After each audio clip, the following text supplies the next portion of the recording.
Mahigpit na binabantayan ng PHIVOLCS ang dalawang bulkan sa bansa na nakitaan ng aktibidad kamakailan. Sa Albay, naobserbahan ang pagguho ng mga bato sa itaas na bahagi ng bulkang Mayon.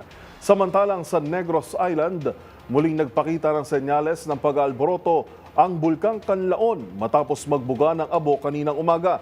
Tinutukan yan ni Rovic Manuel.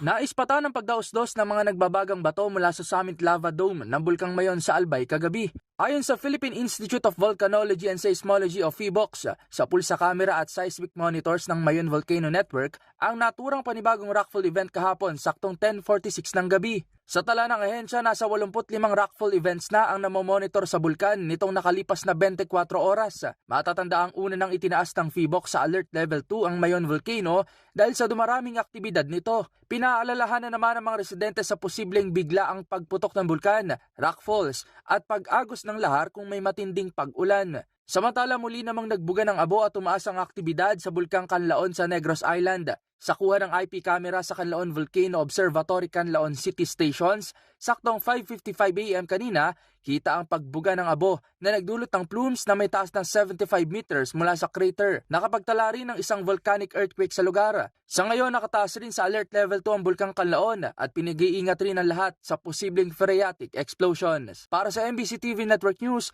ito si Rovic Manuel ng DZRH TV.